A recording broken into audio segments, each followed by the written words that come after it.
Hello again, thanks for watching. So I've got a quick one today about gendered language about God. So this is particularly for Year 1 Christianity in the topic about God, descriptions of God, particularly gender-specific descriptions of God. But there's going to be content in this that helps with Year 2 Christianity as well, the part on gender and sexuality. And it's really good to be able to draw those things together in your head, because obviously that's the sort of thing that you have to do for dialogues. So here we go. There's 3 particular ways of talking about God that are focused on. We also have on the spec God as personal, but within that we've got these words like King and Father and Lord. And what you'll notice is that they're all very male. They're all very male oriented. They're anthropomorphic because they're talking about God as if he's human, and that's what anthropomorphic language is. But more specifically, they're not just talking about him as if he's human, they're talking about him as if he's male. And you'll notice that I'm using he and him pronouns to talk about God, because that's very much what Christianity has traditionally done, and that's what the Bible does.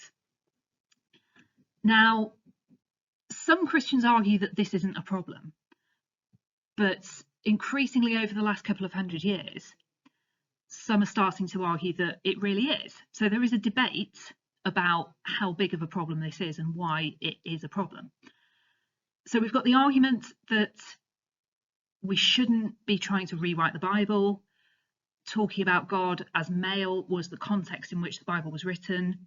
So that's really important because it expresses how the people of the time saw God, how the writers of the Bible saw God, and therefore there'll be a loss of some meaning if that was changed or if it was altered.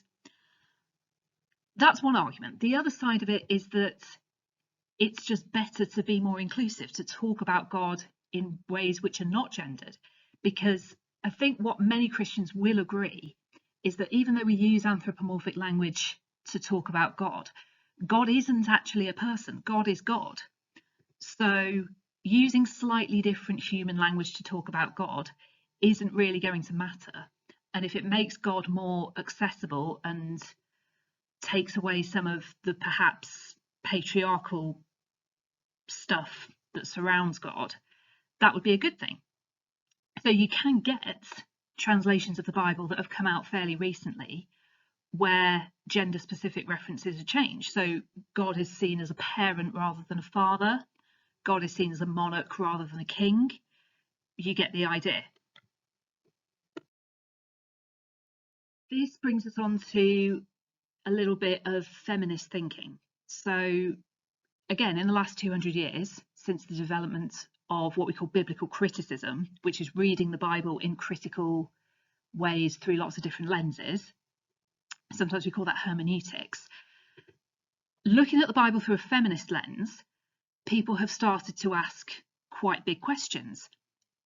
And so some Christian feminists say that we have to push back on this. We have to challenge this biblical view of God because it excludes half the human population. There's really nothing there for women. There's also a view that because the society in which the Bible was written was a very sexist society, was a very patriarchal society, we have to challenge that because that's not the world we live in anymore. And some scholars have pointed out that essentially women have to read the Bible imagining that they are men, because so much of the Bible appears to have been written by men for men. And again, that has led some feminist Christians to feel quite excluded and feel that the Bible wasn't written for them, that their voices were not heard at the time, but that isn't very Christian and that isn't in keeping with the teachings of Jesus. Brings us on to Daphne Hampson, who's a very, very interesting thinker. Now, it's well worth knowing what Hampson has to say, like I said before, for the God topic, but also for the gender and sexuality topic. She comes up in both. She's a post-Christian feminist theologian. She's post-Christian because she feels that she's moved on from Christianity. So she believes in God, but doesn't accept Christianity anymore. One of the reasons she thinks there are big problems with Christianity is because for Christianity to work, it claims that the events around Jesus were factually correct. The things that happened to Jesus in his life really happened, and they happened in a particular society. So for Christians to accept that they were factually true today, you have to look at it in the time that they're supposed to have happened. And that means you're bringing a lot of patriarchal stuff from Jesus's time into the present day. Hampson thinks that we mustn't do this because Christianity therefore gets in the way of progression towards a more egalitarian, ungendered society. And she says this: I've concluded that fundamental to the Abrahamic religions is the will to subvert women and establish man as the norm. That is to say, insofar as this is the case, these religions are a form of fascism. Now, fascism is a belief system where you consider one group of people to be fundamentally better than another. It's fundamentally superior. So that's quite a hot take. That's quite spicy from Hampson there. You can make up your mind whether you agree with her or not, but the point she's making is that when we read the Bible, there's really very little doubt that men are seen as the norm and women are just kind of also there. But women aren't put in positions of authority. Women aren't really seen as equal to men.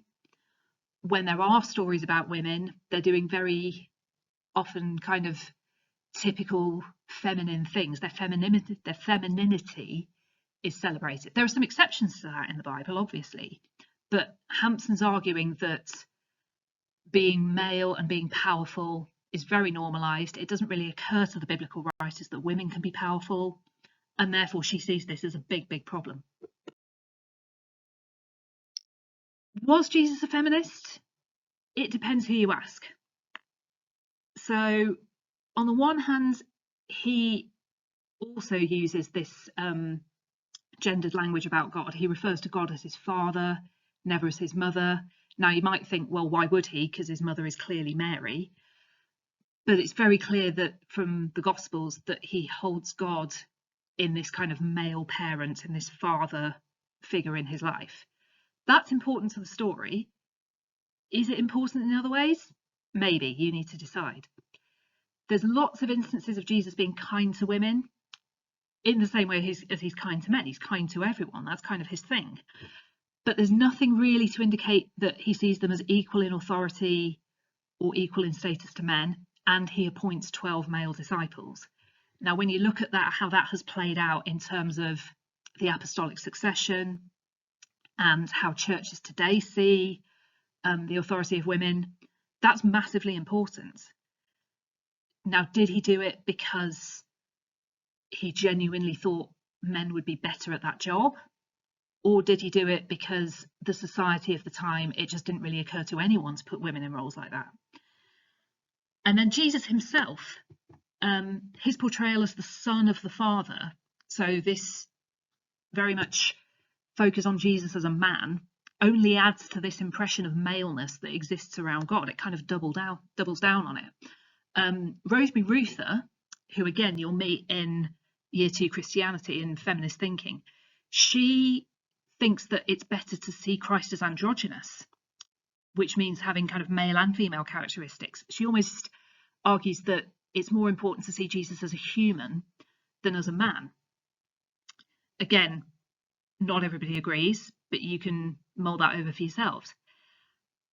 But there's a big thing we have to ask here. Is it fair to hold Jesus to today's standards of feminism?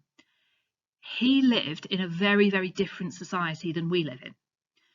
Nowadays, hopefully, we don't really question that women can be in positions of leadership, that women can do everything that men do. But that's because we've normalised it.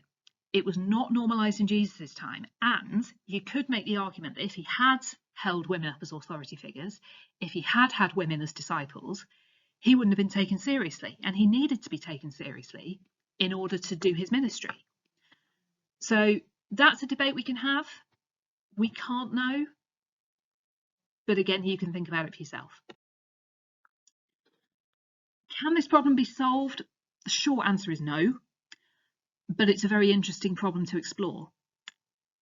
lots of theologians are quite worried about gender neutralizing, changing the language of the Bible, because they worry that that will take it too far away from the original text.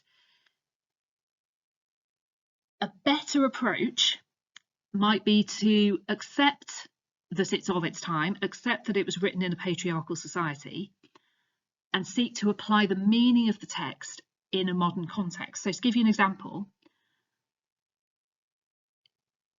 making the point that women weren't prevented from being leaders in the Bible because they were incapable or because they were inferior, but because that was just the social norms of the time. This last point can be overcome because we overcome social norms all the time. They change. This debate is why it's important to remember that actually none of this language for talking about God is much good. Anthropomorphic language, gender-specific language, it's never going to be something that can get us to a full understanding of God, because it's flawed and it's human, and we're never going to be able to talk about God in human terms. So remember things like epistemic distance. We're not really supposed to get God fully, and therefore it follows that we wouldn't really be able to talk about God. There are other ways of talking about God, and you will be looking at all of those when you look at religious language, which is a year 2 philosophy topic.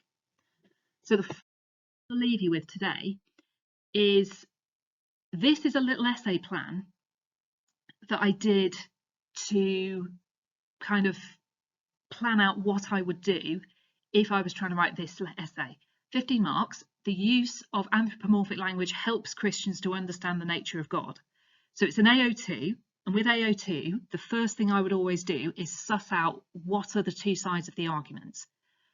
So the two sides here is quite straightforward. It's yes, this language helps, or no, it doesn't help.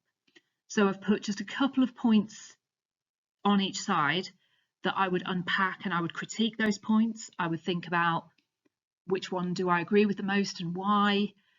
Are there problems with these points that I can pull out? What examples can I use?